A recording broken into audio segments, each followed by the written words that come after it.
negeri Saba. Di manakah negeri Saba itu?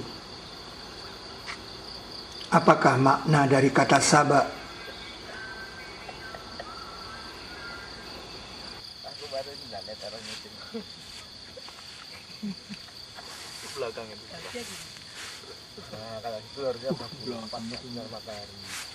Pas menghadap matahari. Nah, gitu kalau kita di sana. Iya, kan itu. Kata Saba dalam Al-Quran ada 2 kali diulang.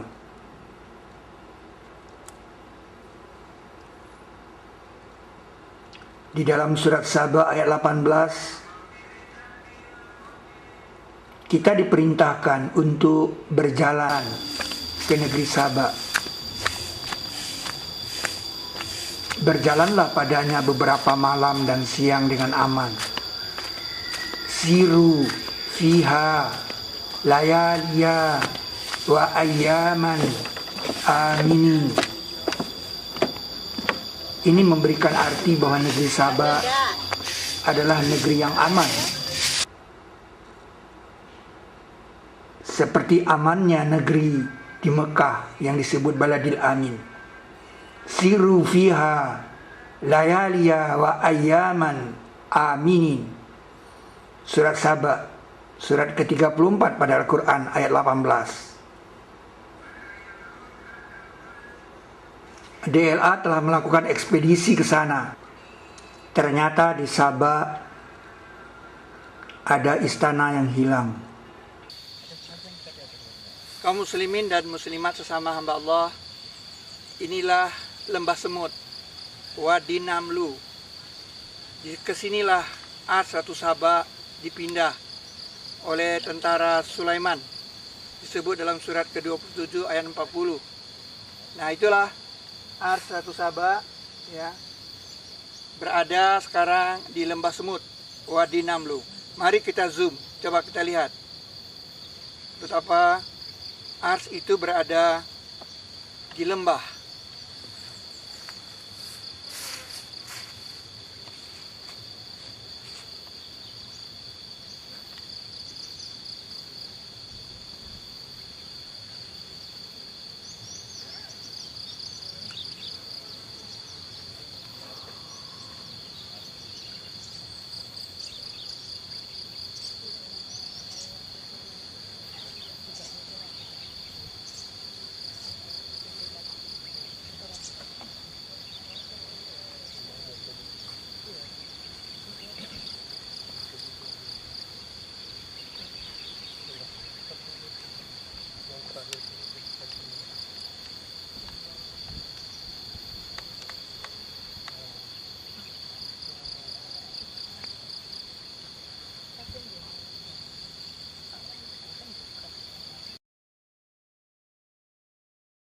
Ini adalah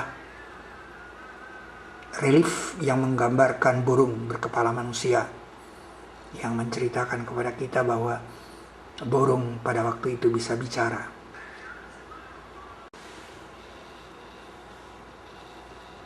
Pertama sekali kata Saba itu muncul dari mulut burung hudhud ketika dia berhenti tidak jauh dari Nabi Sulaiman. Ia berkata, "Aku meliputi apa yang belum kamu liput dia. Dan aku datangkan kepadamu dari Saba kabar yang yakin." Yang perlu Anda pahami adalah apa makna Saba dalam kalimat ini.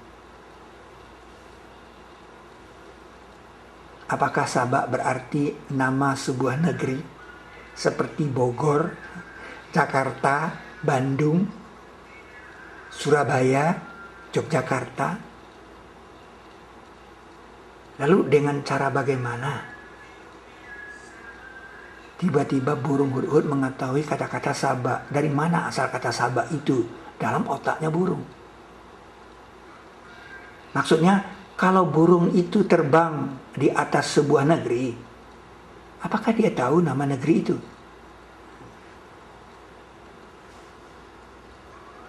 Contohnya ini negeri, sebuah negeri. Misalkan kita yang terbang, manusia yang terbang. Apakah Anda tahu apa nama negeri ini?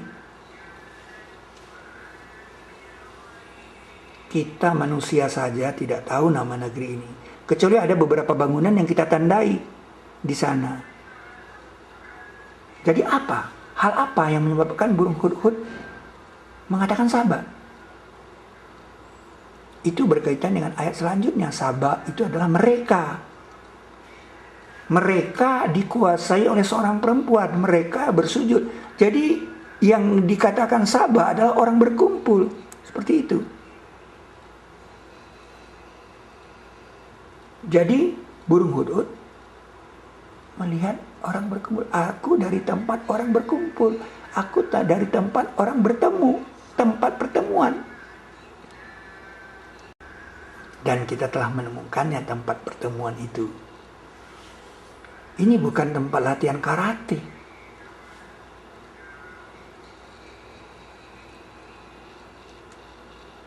DLA telah melakukan ekspedisi dan telah menemukan tempat pertemuan yang dimaksud, yaitu di Istana Ratu Boko,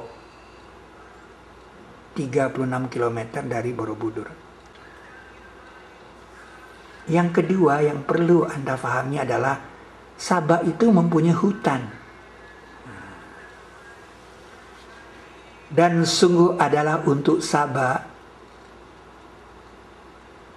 pada tempat mereka ada tanda, ada ayat. Jadi Saba itu bisa dicari karena ada ayat. Apa itu? 2 hutan.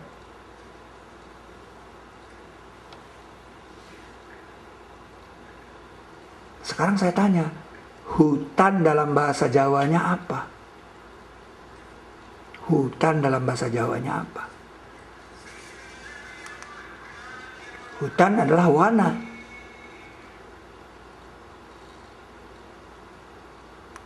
Jadi kalau kita buka kamus Jawa Kawi, itu Saba pertemuan.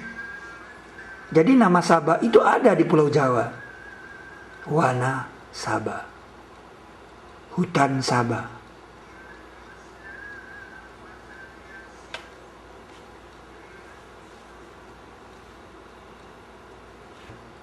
Dan sampai sekarang hutan itu masih ada sebagai ayat kata Allah. Jadi untuk menemukan negeri Saba yang dikatakan Saba itu, di situ ada ayat yaitu hutan, dan hutan itu masih ada. Tidak kebetulan kalau di sini ada negeri namanya Sleman yang berasal dari Sulaiman.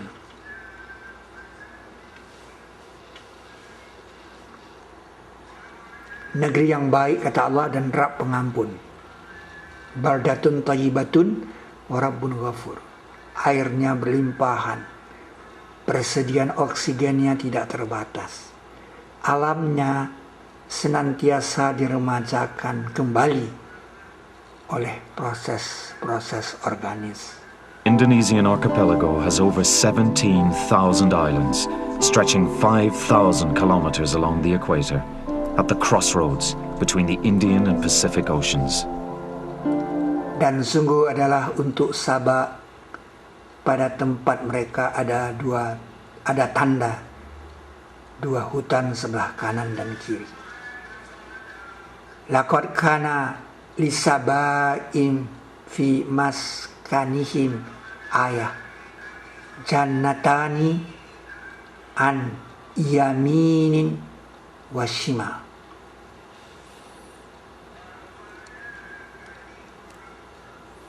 Makanlah dari rizki Rabb kamu dan bersyukurlah kepadanya, negeri yang baik dan Rabb pengampun. Kulu min rizki rabbikum washkurulah baldatun thayyibatun Rabbun ghafur.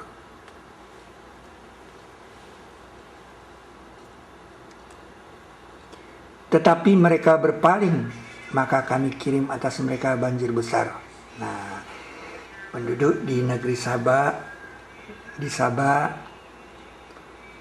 itu berpaling. Fa'aradu fa'arsalna, maka kami mengirim. alaihim atas mereka sailal arim banjir besar. Bukan banjir karena bendungnya jebol, bukan. Itu bukan banjir namanya. Itu kecelakaan saja. Jadi tidak seperti jebolnya bendungan Situ Gintung. Ini banjir besar. Sailal arim.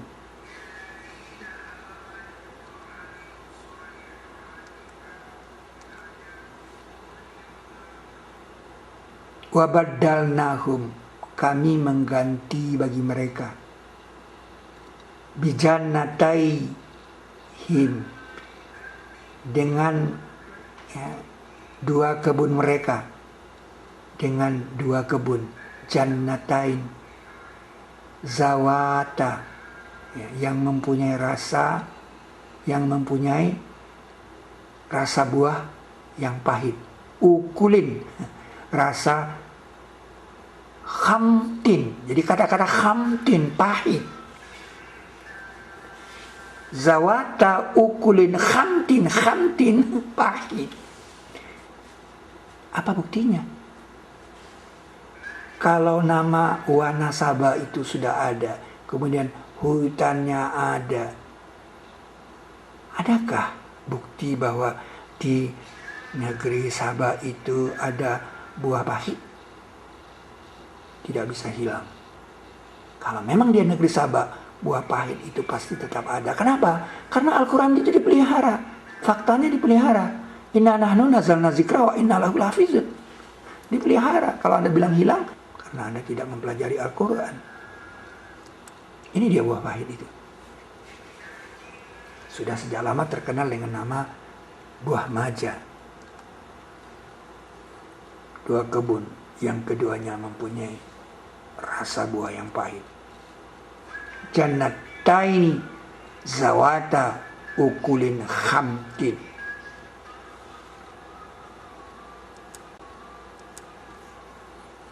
Maka kami menjadikan mereka buah mulut. Ini ahaditha. Hadis ini cerita bersambung. Hadis itu cerita bersambung dari A si B, dari bapak ke anak, anak ke cucu. Cerita bersambung ini dikatakan buah mulut atau buah bibir. Fajalnahum ahaditha. Kami menjadikan mereka hadis, cerita bersambung, cerita rakyat. Dan ternyata benar saudara, kita mendapatkan cerita tentang Majapahit ini dari cerita rakyat. Tidak ditulis sebuah buku. Dua kebun, yang keduanya mempunyai rasa buah yang pahit. Sebab itu Allah mentakdirkan sebuah kerajaan besar mau menamakan dirinya sebagai buah pahit ini. Karena dia akan dijadikan buah mulut.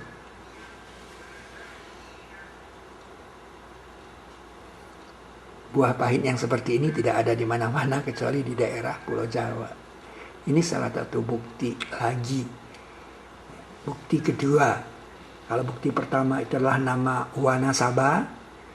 Nah, sekarang bukti kedua itu adalah buah Majapahit. Likulli naba'in mustaqarrun wa sawfa ta'lamun. Setiap kabar itu ada faktanya dan nanti kamu akan mengetahuinya. Tidak mengingkari kepada ayat-ayat Allah, melainkan orang-orang yang kafir. Ma yujadilu fi ayatillah ilal ladzina kafaru. Jadi kalau Anda mengingkari ayat-ayat Allah, Anda itu kafir. Hanya orang kafir yang mengingkari ayat-ayat Allah. Maka kami kirim atas mereka banjir besar. Fa'arsalna alaihim sailal arim, banjir besar. Surah Sabah ayat 16.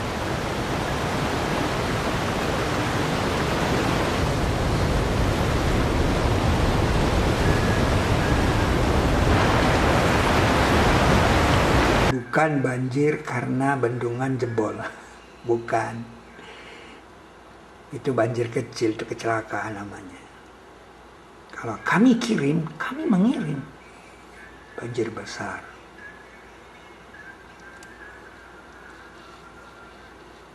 Lalu setelah itu apa? Dan kami bataskan perjalanan mereka. Ini perjalanan darat, sayro. Ya. Wa qadarna, kami ukurkan, kami kadarkan, kami batasi.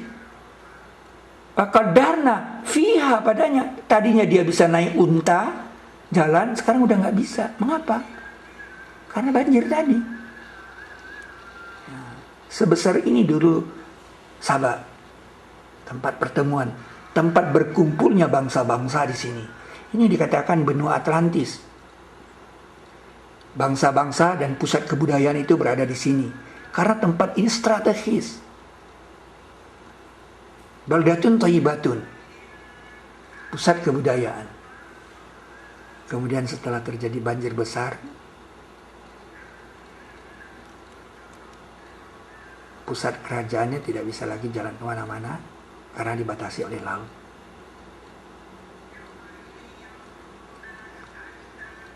Itu bukti ketiga. Bukti ketiga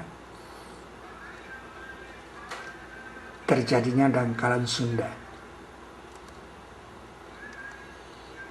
Dan kami hancurkan mereka sehancur-hancurnya. Ini ayat Quran yang bilang hancur.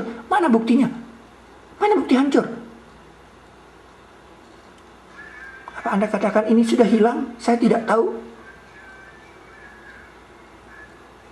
Mumazzakin, kulla mumazzakin. Mana dia buktinya? Pernah Anda melihat sebuah negeri hancur? Di dunia hanya Nusantara Indonesia yang terdiri dari 17.000 pulau, tidak ada di dunia lain. Mereka hancur sehancur-hancurnya dan mereka terpecah-pecah menjadi 17.000 pulau. Ini ayat kelima, ini bukti kelima, fakta kelima yang tidak bisa dibantah oleh orang-orang lagi, bahwa Nusantara Indonesia itu adalah negeri Sabah, yaitu tempat berkumpulnya bangsa-bangsa dahulu dan pusat kebudayaan dunia. Dan itu yang dikatakan benua Atlantis.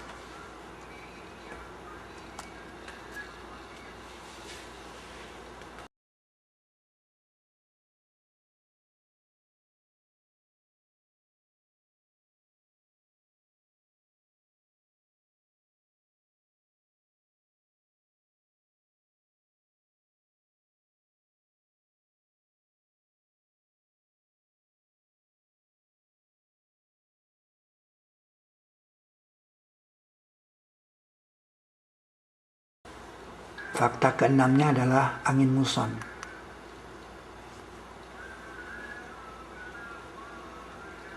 Fakta keenamnya adalah surat Shad ayat 36. Pada surat Shad ayat 36 ini dikatakan bahwa Nabi Sulaiman itu mampu menjalankan angin dengan perintahnya. Ya.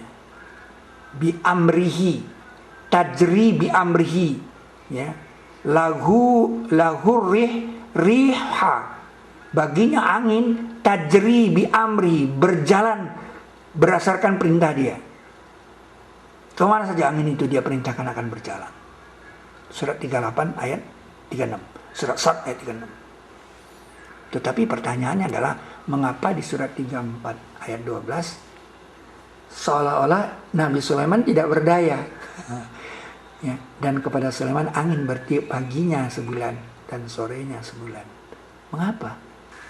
Mengapa disebut paginya sebulan? Karena ayat ini untuk menceritakan posisi Nabi Sulaiman.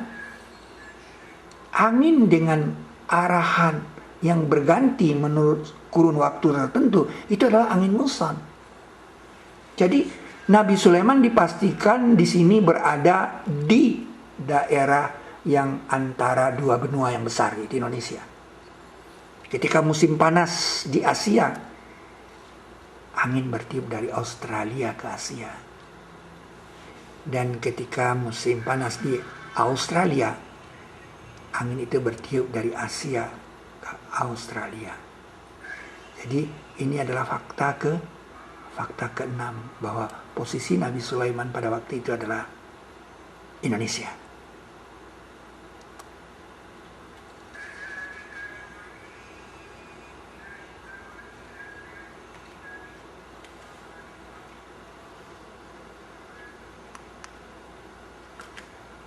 Ingatlah, Al-Quran itu bukti tiap sesuatu. Tibyana likulli syai'in. Bukti untuk tiap sesuatu. Dan tafsila kulli syai'in. Penjelasan tiap sesuatu.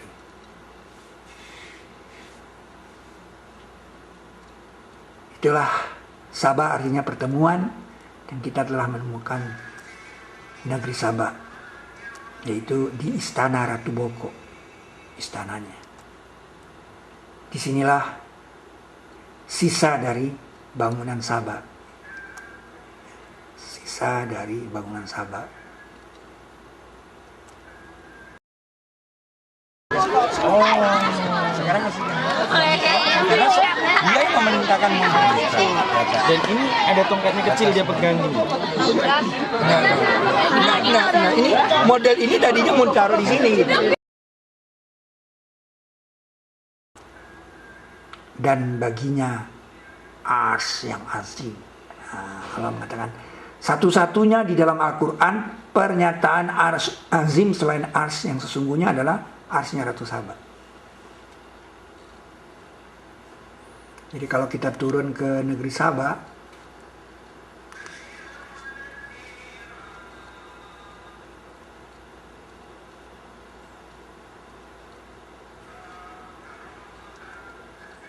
jaraknya 36 km dari Wadi Naml.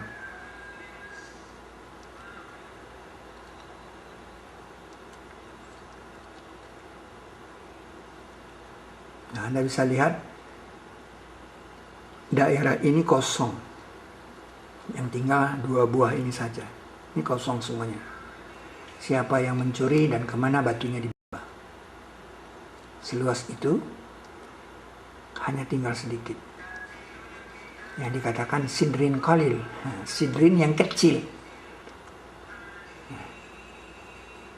Dunia kepurbakalan kita belum bisa menjawab.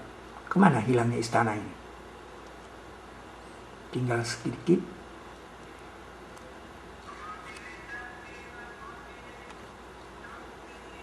Walaha arasyun azim. Kata Hud-Hud kepada Nabi Sulaiman, baginya ars yang azim. Lalu Nabi Sulaiman memerintahkan kepada tentaranya untuk memindahkan. Tapi sebelumnya Hud-Hud diberi kartu nama oleh Nabi Sulaiman. Dan disuruh diterbangkan kartu nama itu yang bertuliskan Bismillahirrahmanirrahim. Nah, ketika kartu nama itu jatuh di negeri Sabah, Ratu Sabah berkata, "Hai para mala, ya ayuhal mala'u inni, ya ayuhal mala'u inni, telah dicampakkan kepadaku satu kitab yang karim.